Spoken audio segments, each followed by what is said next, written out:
So Dave, through this conversation, we've talked a lot about, these rigid automation systems, messy data, maybe processes that just don't hold up with the real world variability kind of thing. So which actually brings us to the Human Readiness Quotient, HRQ, I believe it's called. And can you maybe give the listeners maybe a high level overview of what is HRQ? Yeah, it's 5 equally rated dimensions that we look at. Okay. And so these dimensions are made to be looked at not in place of a traditional ROI type of investment analysis, but in augmentation to that analysis. And we look at each one of those 5 and we score them from 1 to 10. And we use an aggregate, an average of the aggregate scores to help guide what investments that we make or advise our clients to make. Okay. Mm-hmm. When a company is being scored, what are the core dimensions that are being evaluated? Number 1 is APIs. Mm-hmm. The data interoperability with the rest of the environment is the most critical. Okay. But the second one is physical, that we talked about already, in terms of you got to be able to fit the machine in place and have it survive its environments comfortably and productively. Mm-hmm. Third one is task modularity. You have to look at your production process. We talked about the need for clearly defined production processes and adherence to those processes. We're also characterizing that in terms of what type of processes that we're putting in place. Are those processes modular, or is it monolithic? Right. The best way to introduce the humanoid robot in production is not going to be end-to-end process. It's usually going to be in a segment of that process flow. Right. Mm-hmm. So that modularity, how can we create a process to where we can take one segment of that process and put in a humanoid robot when it's available cost effectively to handle that step in the process. Okay. So it's a different philosophy that has to be looked at when you're designing the processes themselves in terms of its modularity instead of being a truly monolithic process. Other elements include the data environment that it's going to be sitting in. Does it generate the data, the rich data that really is required to train an AI-enabled humanoid robot during its introduction and utilization?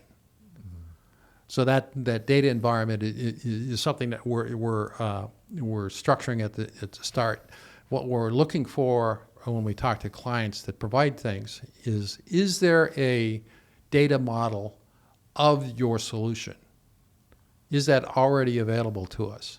So we can have a 3D model built in and have that part of what they supply to us, so they can simulate that, link it into the humanoid learning tree during the implementation. The fifth one, and it's one we talked about already, but it's probably the most critical one, is your organization ready to make that transition? Are the people open to the change? And when I say the people in your organization, I'm talking about the people that work in operations as well as in the back office, from the operations and the management structure of the operations. Those things that we talked about in terms of addressing the replacement fear. Yeah. In terms of, we're not going to replace, we're going to enhance your working career. Right. In terms of management, we need you to take the leadership. We need you to do the work to understand how this will impact your organization and how you need to prepare your organization for this transition and lead in that, and without any hangover fear. You've got to create the environment. That mindset shift.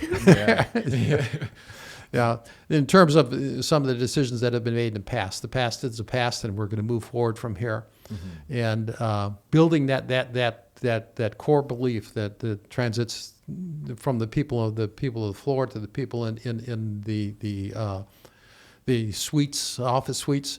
Yeah. When everyone is seeing a consistent vision of the benefits and the requirements for this critical change, that's when it's going to be successful. And that people are always the most. And the technology is great. Yeah. One of the things that drove us into this is looking at projects that have been successful and some that have been very successful. The difference between them is not in the technology itself. The technology can be the same, but it's the infrastructure that's made available to that technical solution. And that infrastructure is the data, the process definition, and the organizational acceptance for that. It's not the technology in itself. Technology can be made to work. Right. The rest of the infrastructure, which management has to create, is the difference between an okay project and a spectacular project.